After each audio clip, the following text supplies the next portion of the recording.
Alhamdulillah baik. Baik, sebelum mulai pembelajaran untuk doa kelas, boleh tolong pimpin doa. Baik, sebelum mulai kelas, alangkah baiknya kita berdoa terlebih dahulu. Berdoa dalam hati mulai.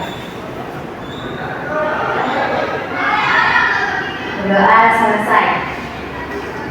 Bersalam. Assalamualaikum warahmatullahi wabarakatuh. Waalaikumsalam warahmatullahi wabarakatuh. Baik, sebelumnya Ibu mau bertanya dulu nih, kalian udah pada sarapan belum? Udah. Bagus kalau udah, soalnya jangan sampai kalian belajar dan kalian berkeroncongan. Nanti bukannya fokus ke materi yang disampaikan, malah fokus ke bunyi berkeroncongan kalian.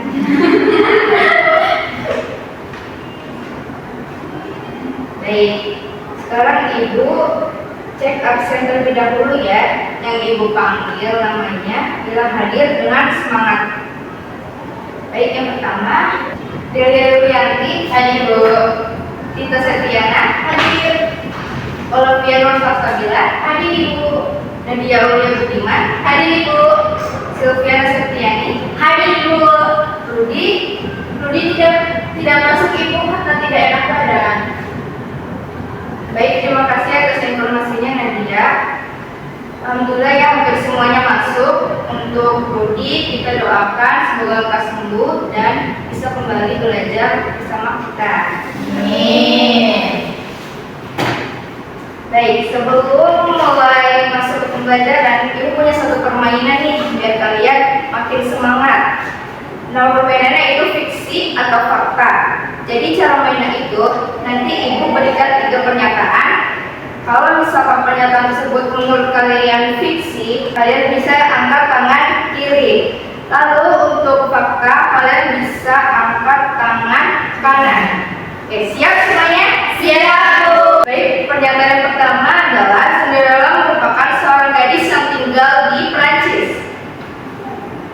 Baik, benar, itu merupakan fiksi karena cerita Cinderella merupakan dongeng dan tidak ada bukti nyatanya. Baik, pernyataan yang kedua yaitu Sang Kuryang adalah tokoh yang menciptakan Gunung Tangkuban Perahu.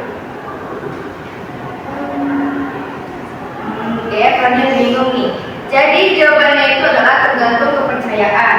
Jadi cerita Sang Kuryang ini dipercaya oleh masyarakat Sunda dan juga bukti gunungnya itu ada yang bisa kalian kunjungi. Baik, masuk ke pernyataan yang ketiga nih yang paling susah, yaitu di Bekasi ada sebuah bangunan yang dibangun untuk mengenang pertempuran pada tahun 1945.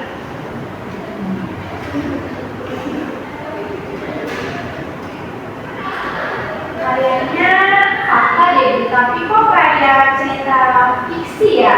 Nah, istri kamu benar Ola. Jadi itu merupakan fakta dan itu merupakan legenda yang akan kita bahas di pertemuan kali ini. Baik, sebelum benar-benar masuk ke materi, kita mau bahas materi sebelumnya terlebih dahulu nih. Ada yang ingat gak pertemuan kemarin kita bahas apa? Tentang pengertian dan jenis-jenis sastralisan, Bu. Betul sekali Tia. Lalu siapa yang masih ingat apa itu sastralisan? Saya, Bu. Sastralisan itu disampaikan melalui mulut ke mulut dan dijelaskan secara turun-temurun. Benar sekali. Lalu kemarin juga kita membahas jenis-jenis sastralisan. Ada yang masih ingat? Ada pantun, peribahasa, dongeng, legenda, dan syair, Bu. Betul sekali. Berarti kalian masih pada ingat ya? Nah, materi hari ini tuh kita fokus kepada salah satu jenis sastralisan yaitu legenda yang Ibu ambil dari daerah Ibu sendiri. Baik Ibu. Baik, sekarang kita masuk ke materi utama kita nih. Tadi kan kita udah sempet ya menyebutkan legenda beberapa kali. Nah, sebelum Ibu menjelaskan, ada nggak yang mau menjelaskan terlebih dahulu apa itu legenda? Cerita yang sudah lama, Ibu. Cerita tentang tempat-tempat terkenal. Dua-duanya mendekati. Nah, secara lengkap, legenda adalah cerita rakyat yang menggambarkan kejadian-kejadian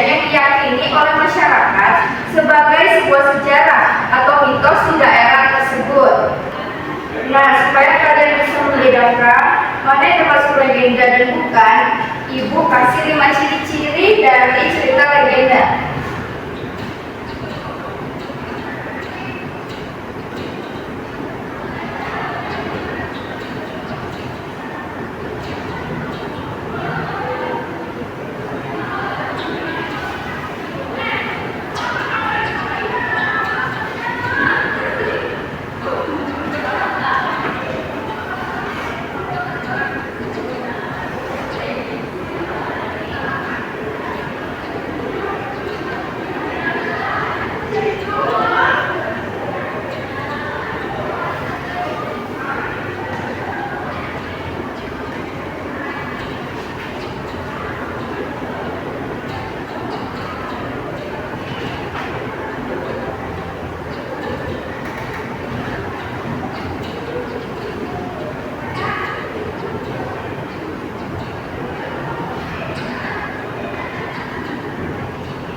Baik, jadi ini adalah 5 ciri-ciri legenda. Yang pertama itu dianggap benar-benar terjadi. Jadi masyarakat sekitar itu menganggap bahwa cerita tersebut benar-benar terjadi, beda dengan dongeng yang hanya sebuah khayalan. Lalu yang kedua, tokohnya itu manusia biasa, bukan dewa. Nah, kalau dewa ini biasanya ada di cerita mite. Lalu yang ketiga, berkaitan dengan tempat atau benda nyata, seperti contohnya itu seperti tubuh, gua, dan lain-lain. Lalu yang keempat, disebarkan secara lisan turun-temurun.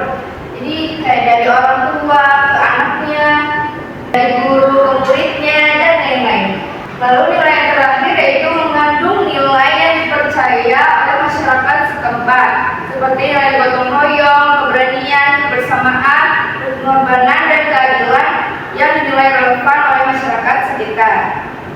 Baik, selanjutnya Ibu akan bacakan sebuah legenda dari daerah Ibu, yaitu Bekasi, yang berjudul Legenda Tugu Perjuangan Bekasi Timur. Di Bekasi, tepatnya di Jalan Kiai Haji Agus Salim, Bekasi Timur, terdapat sebuah tugu bernama Tugu Perjuangan Bekasi Timur, atau lebih dikenal dengan Tugu Patal, karena letaknya yang dekat dengan pabrik pemintalan benang bernama Patal.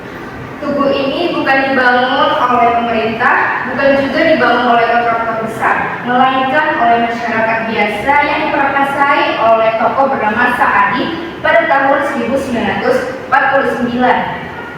Yang paling menarik dari tugu ini adalah puncak tugunya itu dihiasi oleh pecahan mortir, peluru, dan granat asli, bukan replika. Pecahan ini diambil dari sisa-sisa perang yang diambil langsung dari medan perang. Peristiwa ini berawal dari tahun 1945, tepatnya di tanggal 23 November, di mana waktu itu pejuang Indonesia sedang melawan tentara sekutu. Lalu, pejuang Indonesia berhasil melawan 26 tentara sekutu. Hal ini luar biasa bagi pejuang Indonesia, tetapi hal ini memicu amarah bagi pihak sekutu. Akhirnya pihak sekutu kembali menyerang daerah Bekasi secara habis-habisan. Rumah-rumah dibakar dan menjadikan Bekasi seperti lautan api. Tetapi dari abu itu ada semangat yang tidak padam. Tugu ini dibangun bukan untuk mengenang kejayaan, tetapi untuk memastikan bahwa sebuah pengorbanan tidak akan dilupakan.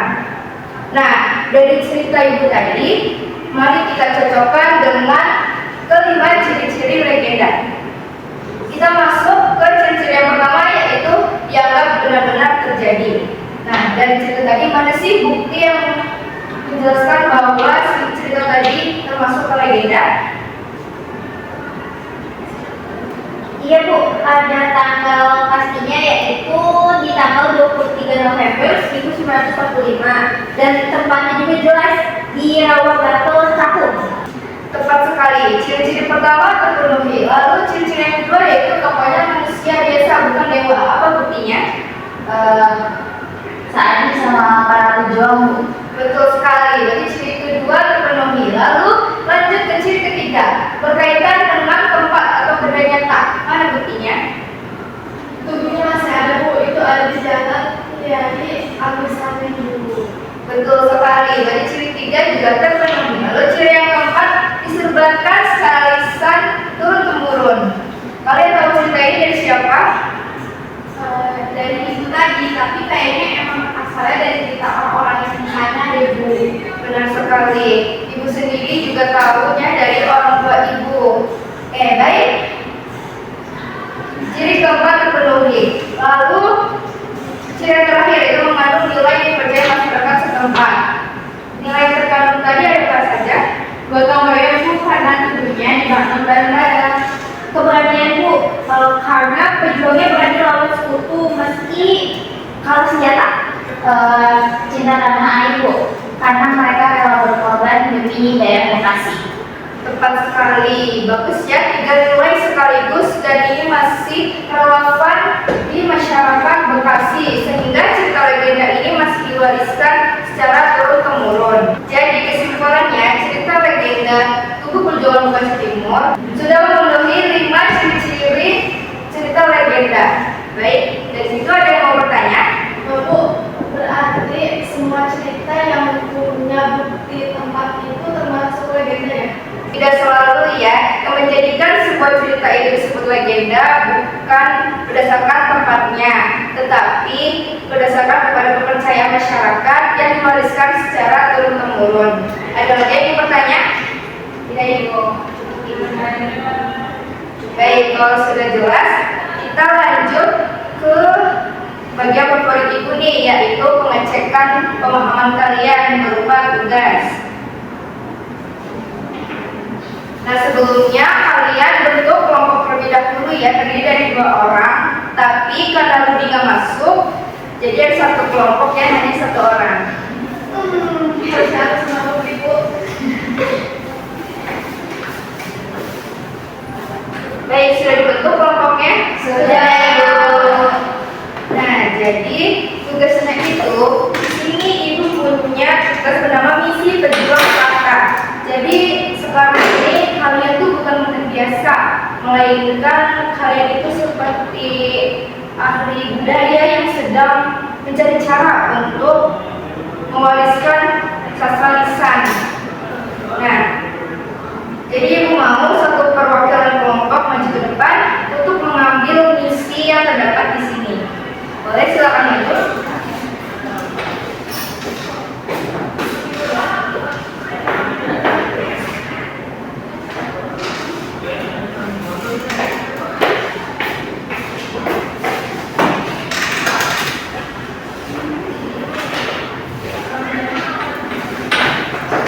Baik, karena semuanya sudah mengambil misi, Ibu kasih waktu 15 menit untuk mengerjakan misi tersebut.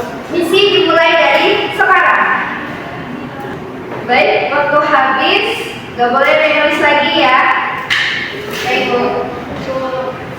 Baik, untuk misi pertama yaitu misi perunggu, kelompok misi perunggu, Ibu persilakan maju dan presentasikan hasil pekerjaannya. Baik Ibu.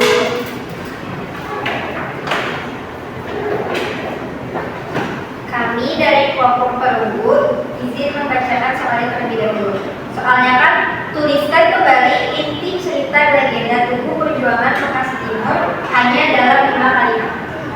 Oke, izin mempresentasikan ya teman-teman. Di Bekasi berdiri sebuah tugu yang dibangun secara gotong royong oleh masyarakat pada tahun 1945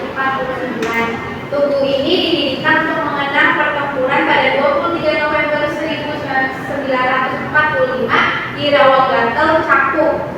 Saat itu, para pejuang berhasil menawan 26 tentara sekutu, namun sekutu membalas dengan serangan besar yaitu membakar Bekasi. Tugu ini menjadi simbol pengorbanan dan keberanian rakyat Bekasi.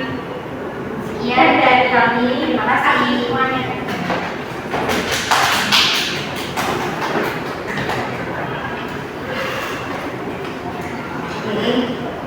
Wah, bagus sekali ya kelompok misi perunggu dengan hanya 5 kalimat, tetapi sudah mencakup 5 unsur cerita yaitu tokoh, peristiwa, latar, dan makna.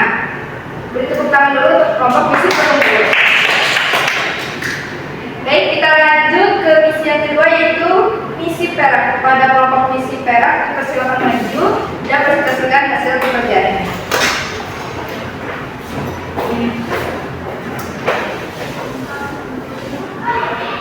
Oke, jadi di sini pertanyaan itu kalian adalah detektif budaya.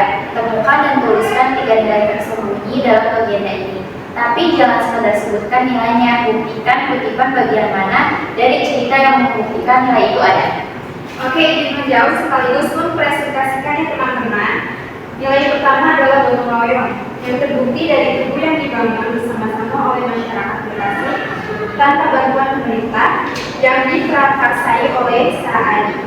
Nilai kedua adalah keberanian yang terbukti dari para pejuang yang berani melawan tentara sekutu di Rawagantel meskipun resikonya sangat besar. Nilai ketiga adalah cinta tanah air yang terbukti dari masyarakat yang rela mengumpulkan sisa-sisa senjata dari medan perang untuk dijadikan argumen tubuh agar sejarah tidak dilupakan. Oke, terima kasih.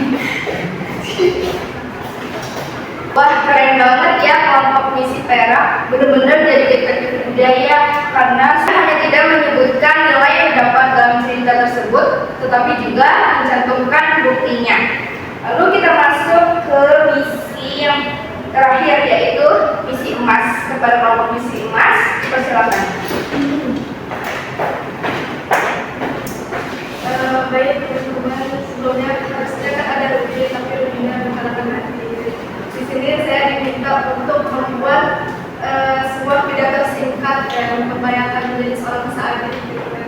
Terus di sini puisinya tuh disuruh ajakan kepada warga Bekasi agar bergotong royong membantu membangun perjuangan. Nah, di sini saya ingin bacakan puisi yang sudah saya buat tadi. Bismillahirrahmanirrahim. Saudara-saudaraku warga Bekasi, kita menyaksikan bagaimana rumah kita dibakar, rumah kita dihancurkan, dan saudara-saudara kita yang telah gugur dalam memperjuangkan kemerdekaan yang telah kita raih. Darah mereka telah meresap ke dalam tanah ini, tanah yang hari ini kita pijak. Apakah kita akan membiarkan pengorbanan mereka begitu saja? Tidak kan? Tidak. Kita harus mengingatnya. Maka dari itu, marilah kita sama-sama bangun kembali sebuah tubuh, tapi bukan dari sebuah emas, bukan dari kemewahan, akan tetapi dari kebersamaan kita, dari tangan-tangan kita, agar anak cucu kita nanti tahu bahwasanya tempat inilah pernah menjadi persinggahan bagi manusia-manusia yang tak pernah berenang. Sekian, terima kasih.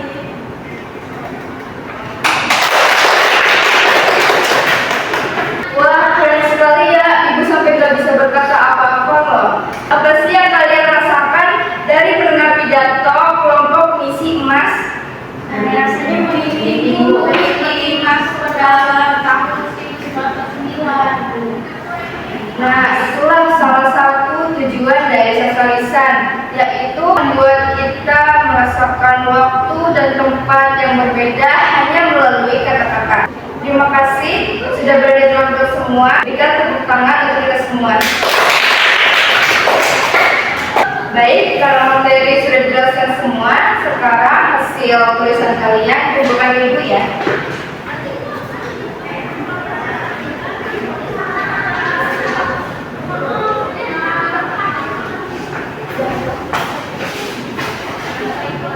Baik, sebelum ibu tutup materi hari ini, ibu mau kasih bocoran dulu nih untuk pertemuan berikutnya.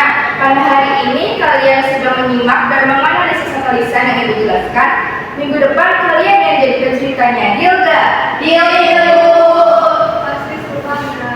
Ya tuh tapi Baik, terima kasih atas semangatnya dan partisipasinya hari ini.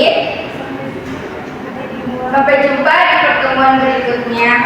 Baik, untuk ketua kelas boleh pimpin doa sebelum pulang. Baik, sebelum pulang, alangkah baiknya kita berdoa dulu dalam hati. Berdoa dimulai.